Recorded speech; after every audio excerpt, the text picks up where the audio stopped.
Hello, I'm Jim Carr with the Florida RV Trade Association. We're pleased to be in partnership with SMI Manufacturing to bring to you the following tutorial on the Stay and Play Duo supplemental braking system.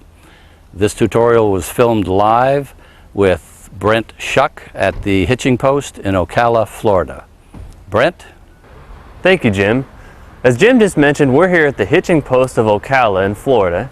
We're about to do the Stay and Play Duo installation. Now here we'll start by removing the contents from the box as we got it. If you have any questions about the contents of the box, refer to the instructions on page 3. There's a complete listing in detail of the contents. Here we have the operating unit. This is the central part of the installation. It's going to go underneath the hood of the towed vehicle.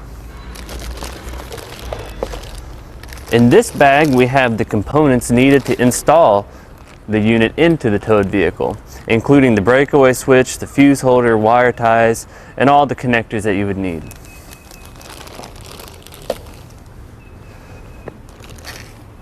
Here we have what's called the GeForce Controller 2.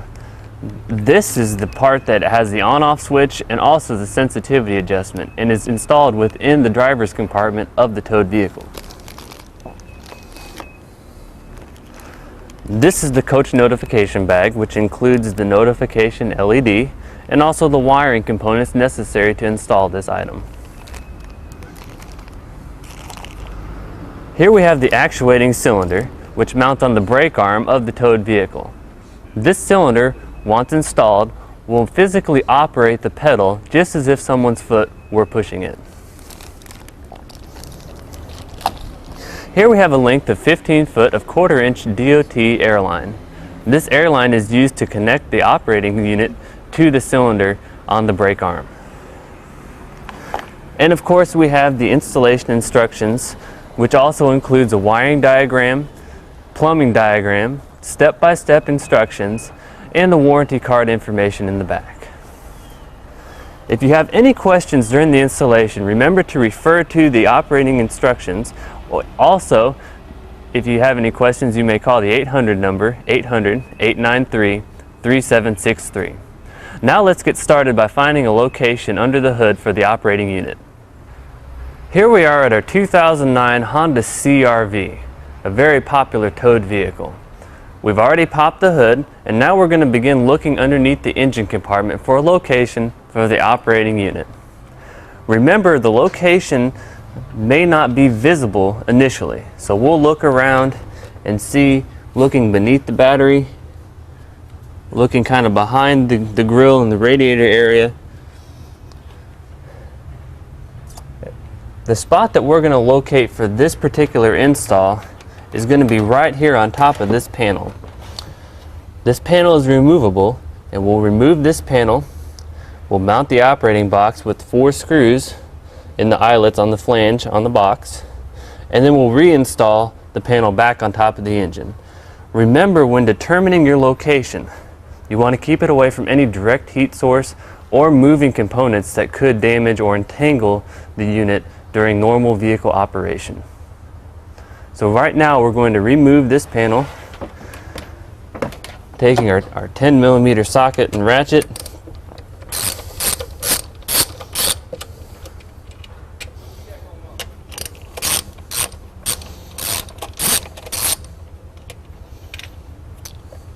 Now we'll lift it off. We're going to take our box over, we're going to mark and drill our holes. Now that we have our intake panel out and the Stay and Play Duo operating box centered on it, our tech here, Tony from Hitching Post, is going to mark the holes with a Sharpie. Then he's going to move the box, and taking his cordless drill, he's going to make the appropriate holes for the operating box. Of course, be careful in drilling that the area behind the drill is free and clear from any obstacles.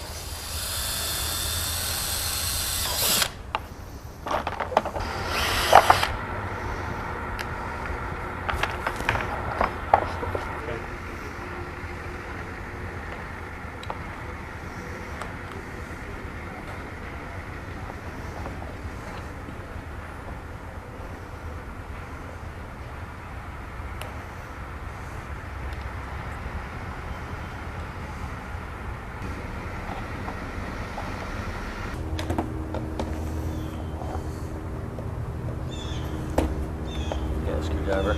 And now with the box secured, we'll take the panel and secure it back in location under the hood.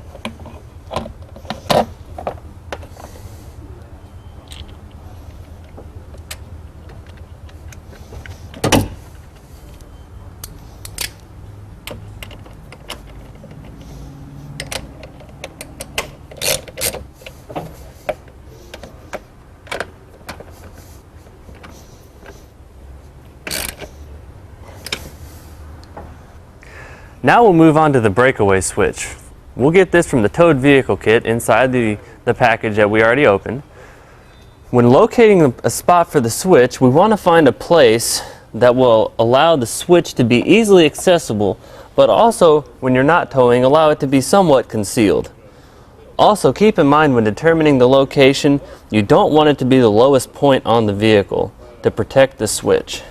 Using the provided 1/4-20 bolt, washer, and locking nut, you can mount the switch so that it can turn to a 90-degree angle when not in tow, and then pivot it straight out for an easy access when you're ready to tow. Since the nut provided is a nylon locking nut, you don't have to worry about it loosening over time. This particular base plate has a spot located already for us for the breakaway switch, so we'll be utilizing this in this installation. For our breakaway switch, we'll take a 7/16 wrench and ratchet, and we'll tighten this up.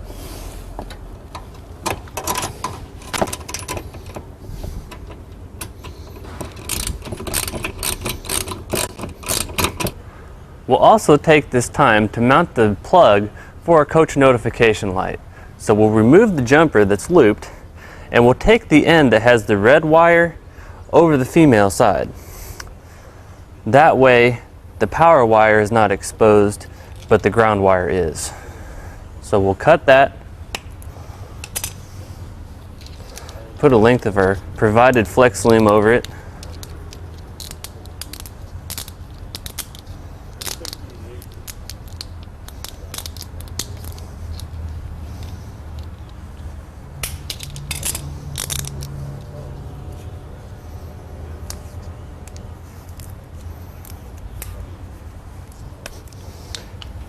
then we'll secure it to the side of our breakaway switch with the provided wire ties.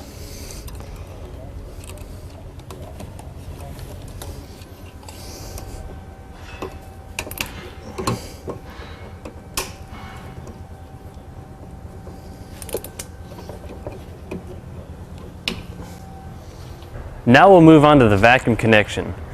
Here I have with me the T and the check valve from the provided kit.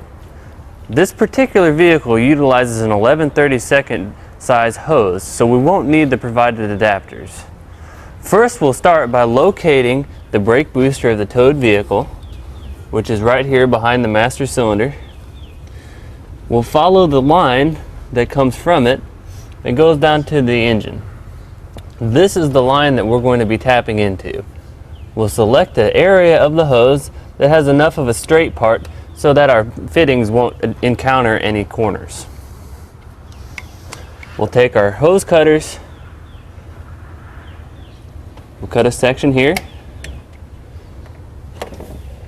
and then we'll cut another section, leaving enough place for the barbs of each fitting to go in without touching the other fitting. We'll take some spray silicone, or if you don't have any silicone, you can use dish soap. It'll do the same thing. Put a little bit on our fittings. It'll help it to slide right on these hoses. Now for the T, you want to put the check valve with the bone colored part closer to the T so that the black part will go towards the engine.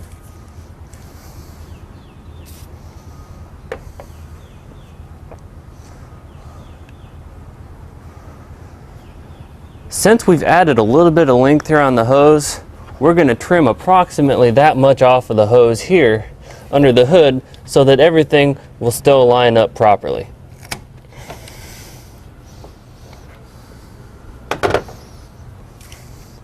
Remember again, when installing, you want the black part of the check valve towards the engine.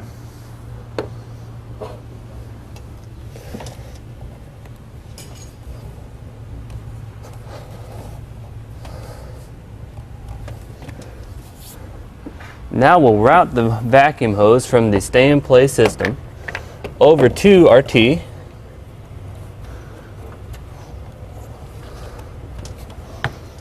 Then we'll cut it to length.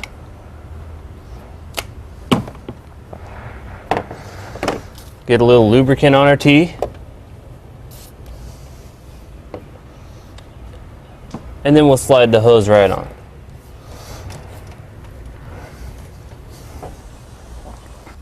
Now we're going to go through the firewall in our CRV.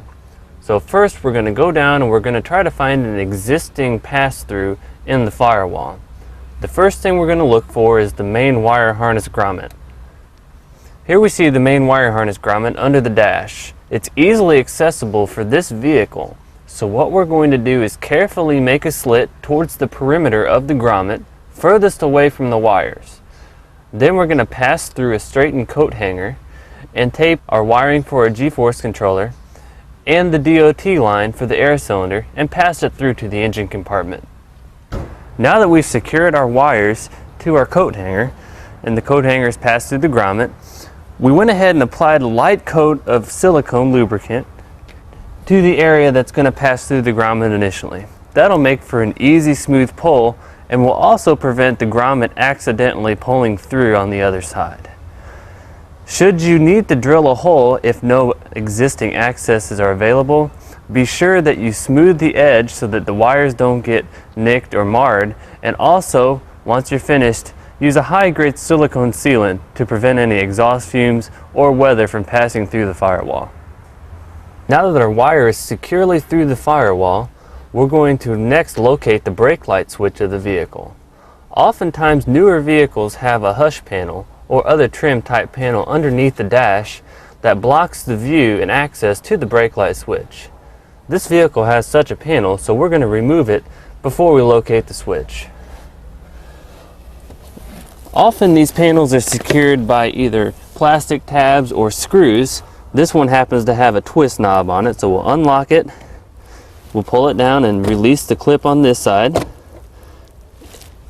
move it out of the way.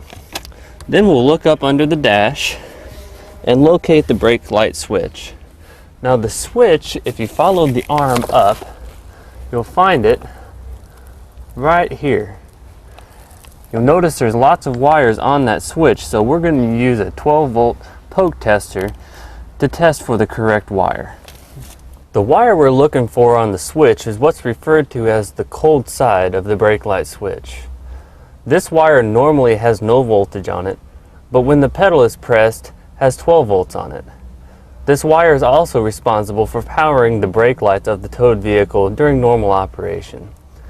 So we've gone under the dash, we've probed the wires on the switch carefully, and we've located a wire that fits the appropriate description. You can see that the light tester here has no light on it, and then when we press the pedal, the light is active. This wire is the cold side of the switch, and we'll connect our brake notification wire to this wire. If the vehicle's brake lights don't work with the key off, or if you need to disconnect the battery of the vehicle while you're towing, contact SMI at 800-893-3763 for additional instructions. There's a simple fix and we'll be more than happy to walk you through it. We've located the appropriate connectors for this application within the coach notification bag. We'll start off by attaching the 1/4-inch male spade connector to the end of the wire we've already run through the firewall. To do so, strip a length of wire, apply the terminal, and crimp it securely in place. Take the red flip-over connector and close it slightly. That will expose the female slot.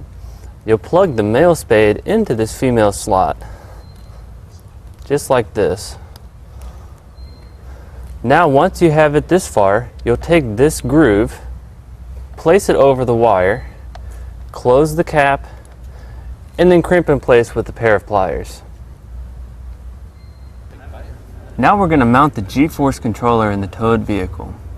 Most of the time we're going to mount it here on the toe kick, directly beside the brake pedal, where the driver's left foot would normally go. We're going to mount it up high enough so that it doesn't interfere with normal driving, but also low enough so that the on-off toggle switch is easily accessible. So we'll line it up with a slight angle downward this way. We're going to mark our holes with a Sharpie.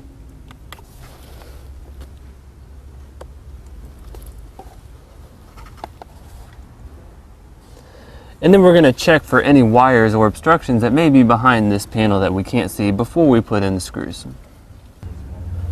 And then we'll take our screws and mount the box securely. After we've mounted the box, we're going to take a length of the provided flex loom to conceal the wires and make for a nice, neat installation.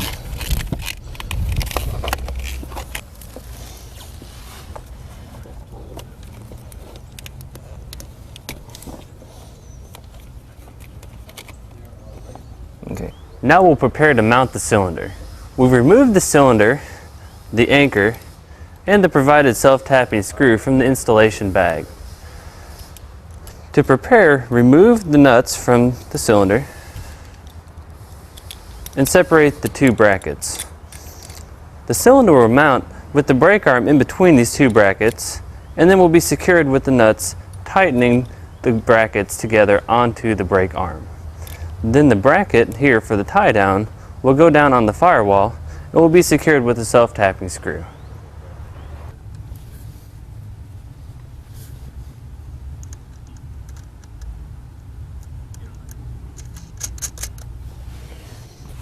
Once we have the cylinder loosely secured, we'll kind of size up the bracket onto the firewall and see where we want to secure it. Ideally, the bracket will be located 1 inch above center and in line with the cylinder, so that when the brake pedal swings, it'll pull that cable right into line with the cylinder. Once we've located a spot, we'll trim an access point through the insulation and then verify the clearance on the other side of the firewall to make sure that we don't hit any obstructions. Before tightening down the cable and securing the lug, it's a good idea at this point to go ahead and tighten down the nuts onto the cylinder so that it does not move from the location. Also notice that the cylinder is high enough so that it will not interfere with the foot of the driver during normal operation of the vehicle. When tightening, you don't want to overly deform the bracket as it is aluminum, but you want a slight bend in it as it will act as a locking washer mechanism. When tightening down the screw, you want to be careful not to over tighten it so that it strips, and you also want to make sure that you get it nice and snug so that the lug will not rotate freely. Once you've secured it, you may now tighten the cable down in the clamp. Be sure that the cable is double looped through to prevent any unwanted movement in the cable during activation.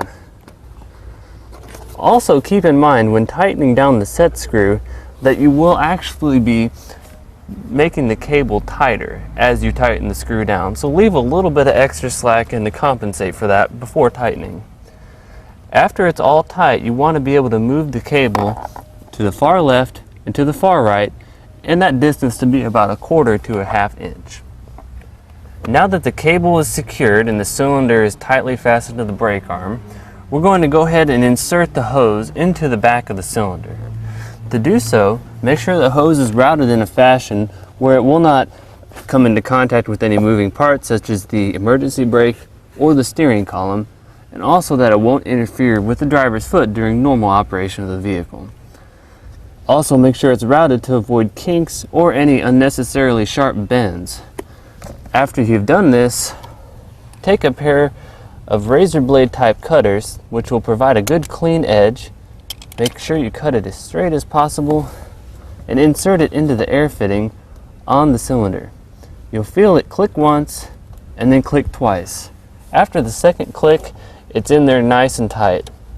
Should you need to remove it, simply put your thumbnail on that outer ring of the fitting, push the hose in gently and pull it out. To reinsert, just follow the appropriate procedure of pushing it in firmly. We've now wrapped up the inside of the towed vehicle, so we're going to come out under the hood and begin the wiring. Firstly, we need to locate the tow wiring, as that is the activation signal for the brake light input. Here we found it directly on top of the engine compartment. This is a standard 4-wire connection, in where the brown wire is operating the running lights, the yellow wire is the left turn and also the brake light, the green wire is the right turn and also the right brake light. So we're going to attach our green and our yellow wire to the green and yellow wires here. Now, should you have a system that incorporates a separate brake light wire from the turn signal wires, you'll attach the yellow and the green wire to that wire. So we'll start by using some of the provided flex loom to conceal the wires that we've routed through the firewall for a nice clean installation.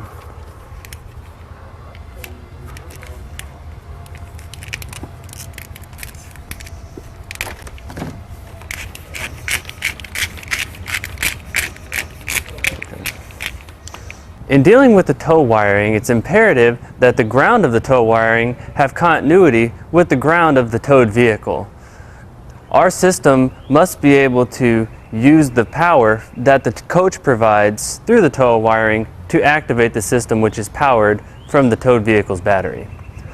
So we know underneath here that the ground wire is attached to the frame, so we're good there. Otherwise, we'd run a lead from the white wire from here to the ground.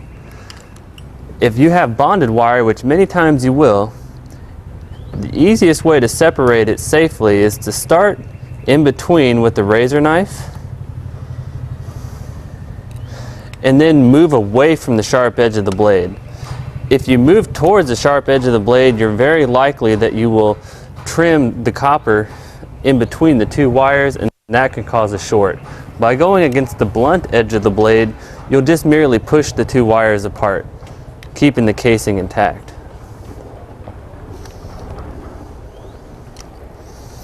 Now we'll take our green wire from the SMI harness and attach it to the green wire of the tow wiring using the provided blue Scotch lot connectors in the install kit. To do so, simply slide the outer edge of the connector over the wire that you're tapping into, take the SMI green wire, trim it to length, and insert it securely to the deeper end of the Scotch lot connector. While holding constant pressure on the wire to make sure it doesn't move out of reach of the blade, take a pair of pliers and squeeze the blade down. The connector should now be flush on top with the spade. Flip the door over to secure the connection and verify by tugging gently to make sure that the wires are securely fastened. Then we'll also attach the yellow wire at this time to the yellow wire of the tow wiring. It often helps to kind of stagger your connections so that they'll lay more flatly once you've finished, which will make it for a less bulky connection under the tape.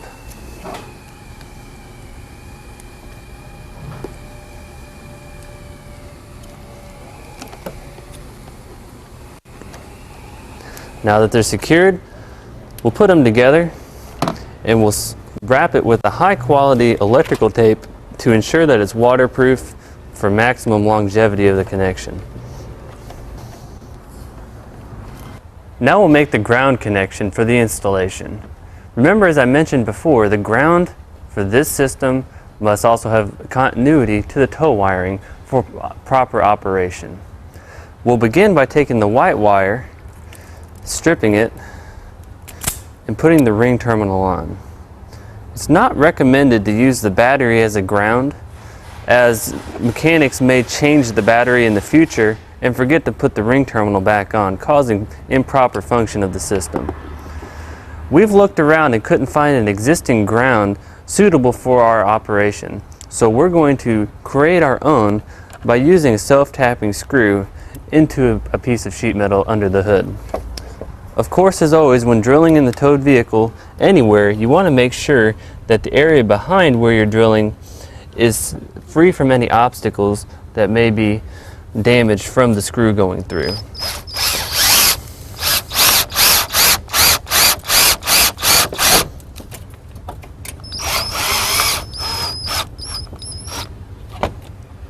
We've now run the wires from the breakaway switch up to the engine compartment so that we can connect them in with the unit. Now up here we're going to find a power supply for the operating unit. So to do so, we're going to find the fuse block under the hood. We're going to remove the top, and it's going to expose the input terminals. We recommend not going to the battery, as techs may remove the terminal and forget to replace it after the battery is back in place. So we're going to take our wrench here, 8mm for this vehicle. We're going to loosen this stud. Now use extreme caution when loosening these terminals, as they're on an unfused power source, which means that if you were to ground it out, there would be no fuse protection to keep it from continuing to arc. Once we remove the screw, we'll place it in a safe location so we won't lose it or knock it down. We'll take the fuse holder from the installation kit and we're going to cut it. On one end, we'll strip it using the provided ring terminal. We'll crimp that on there and then take it over to the location. Now, as we can see, there's a lip which is preventing the terminal from freely going down into the location. So we're just going to take a box knife here and cut a little notch. Then take our pair of pliers and twist it out.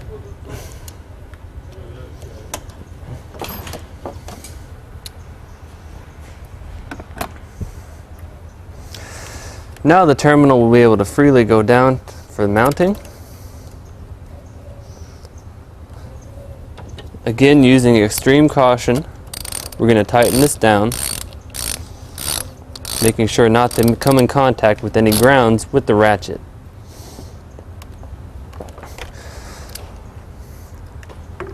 Also, verify that the fuse is not in the fuse holder.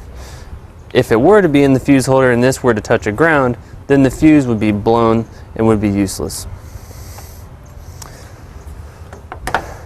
Now we'll replace the lid onto our fuse block.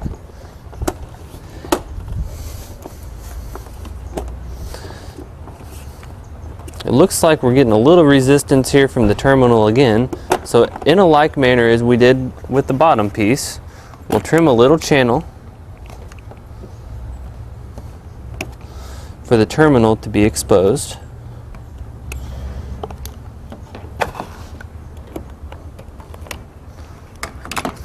And then we'll take our pliers and we'll break that little tab off.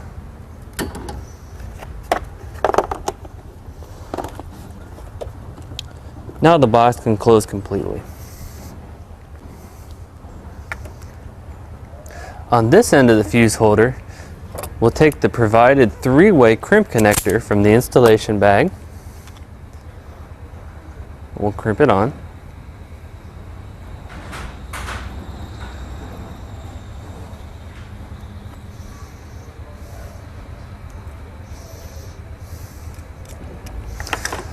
Then we'll take the orange and black striped wire which comes up from the breakaway switch,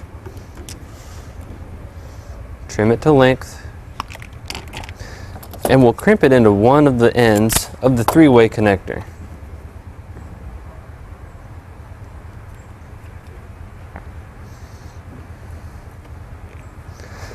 Then in the wiring from the operating unit, which we've routed over to this location, we're going to take the brown wire and we're going to trim it to length, and we're also going to hook that into the other end of the 3-way connector. As with all of your connections, especially under the hood, be sure to use a high quality electrical tape to seal the connection from weather. This will ensure that it doesn't corrode and lose connection in the future. Now we're going to take our red and black wire, which are coming from the controller inside the towed vehicle, and connect them to the red and the black wire from the operating unit we've mounted under the hood.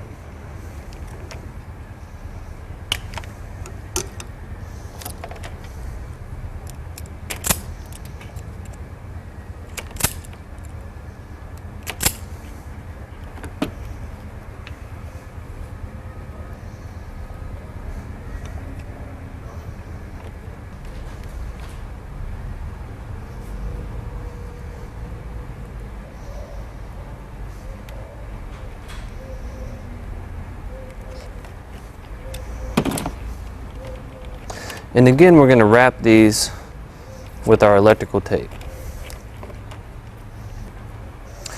Now we'll take the blue wire from the operating unit and connect it directly to the blue wire coming up from the breakaway switch on the front of the car.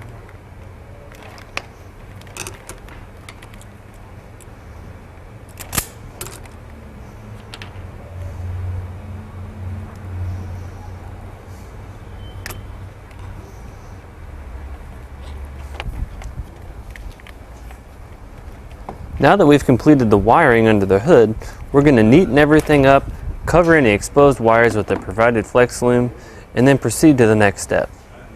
Now we'll take the hose from the cylinder that we've routed under the hood to the operating unit and connect it.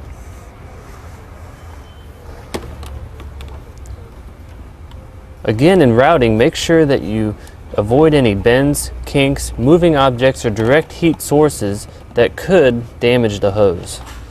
We've measured, we'll make a cut with our razor blade cutters for a nice clean straight edge, and then we'll insert it into the fitting just as the fitting on the cylinder.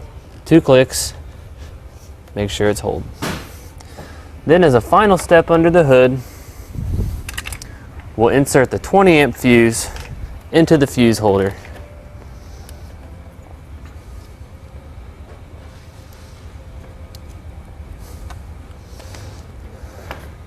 And we're done under the hood.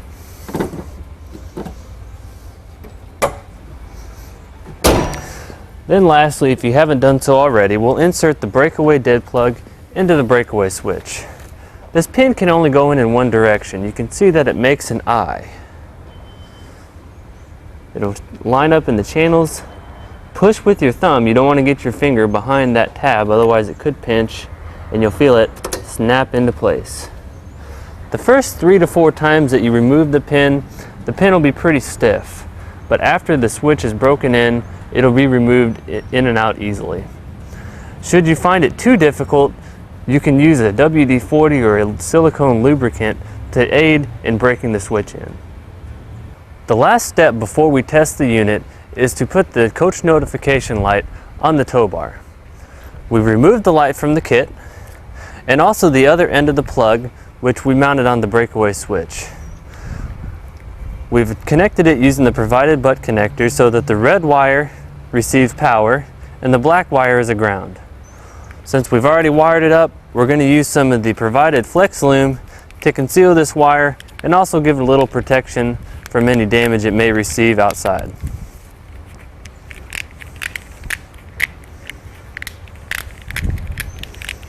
Okay. Now that we have the loom in place on the light, we're ready to mount it onto the tow bar. The purpose of this light is to illuminate when the brakes are active to be visible in the backup camera. We're going to angle it slightly using the provided 2-sided tape towards the backup camera to give it a little bit more direct angle towards the camera when the tow bar is on the coach. Then to secure it, we're going to use the provided wire ties and pull them securely against the light.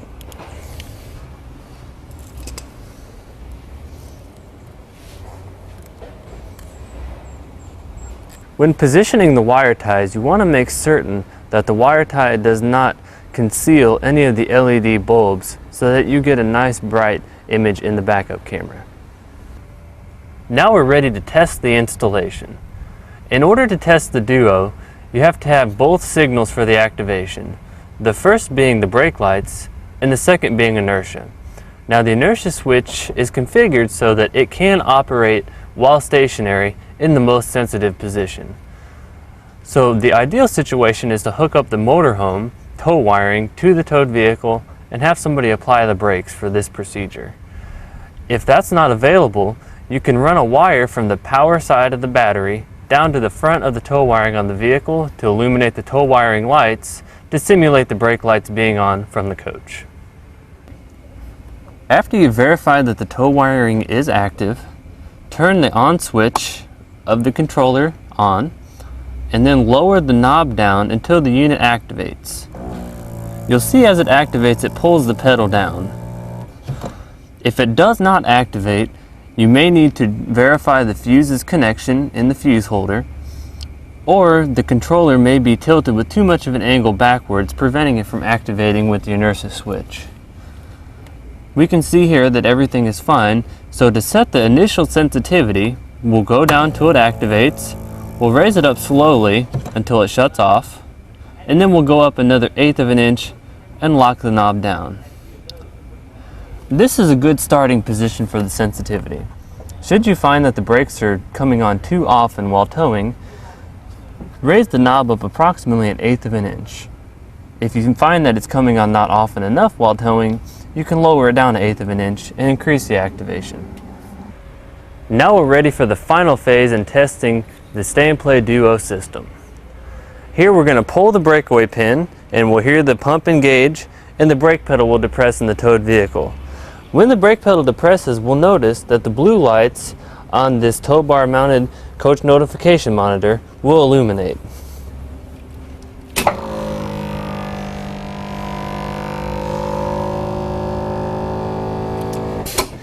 If for some reason the pump fails to operate, be sure to check the fuse and also the on-off toggle switch under the hood. This now sums up the installation for the Stay and Play Duo system. If you should have any further questions, feel free to contact us at 800-893-3763. Thank you and enjoy your many miles of worry-free, trouble-free towing with your new SMI Stay and Play braking system.